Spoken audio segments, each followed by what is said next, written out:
Hello. आता phone line वरती आपल्यासोबत आहेत नगर दक्षिणचे खासदार निलेश लंके.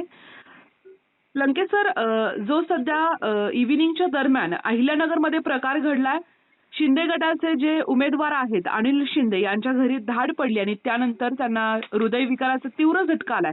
यावरती आपली काय प्रतिक्रिया आहे? सगळ्यात महत्त्वाचं त्या घटनेचा मी निषेध करतो.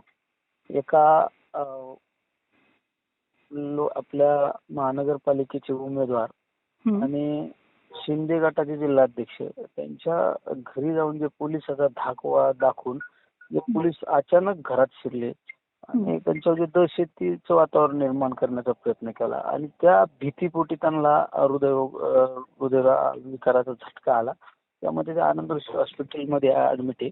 याचा अर्थ तुम्ही सत्तेचा किती गैरवापर करणार, सत्तेचा गैरवापर आणि सत्तेच्या माध्यमातून तुम्ही अधिकाऱ्यांना बरोबर घेऊन, पोलीस दलाला बरोबर घेऊन असं जर दडपशाही करत असाल तर ही गोष्ट निंदनीय आहे. ज्यांच्याकडे आपण रक्षक म्हणून पाहतो ते जर राजकीय नेते मंडळींच्या कुठंतरी त्यांच्या खुश ठेवण्यासाठी त्यांना जर अशा पद्धतीने कृत्य करीत असेल तर चुकीचं आहे. कारण नगर शहरामध्ये गेले बऱ्याच दिवसापासून असे प्रकार चालू आहे. प्रत्येक दिवशी काल सुद्धा शिवसेनेचे शहर अध्यक्ष दिलीप सातपुते असो, दुसरे उमेदवार दत्ता जाधव असो, यांच्या हॉटेलवर जाऊन दमबाजी करण्याचा प्रयत्न केला. काल परवा सुद्धा अशा घटना घडलेल्या आहेत. तर ही घटना चुकीची आहे. त्यामुळं माझी पोलीस प्रशासनाला विनंती, ठीक आहे तुम्ही सत्तेतल्या लोकांचं ऐका, पण एखाद्याचा जीव जाईन अशा पद्धतीचं कृत्य तुमच्या हातून घडलं नाही पाहिजे. आज जी घटना घडली ती घटना एकदम वाईट घटना आहे. आज तो माणूस मृत्यूशी खेळतोय. एवढी वाईट परिस्थिती आनंद हॉस्पिटलमध्ये.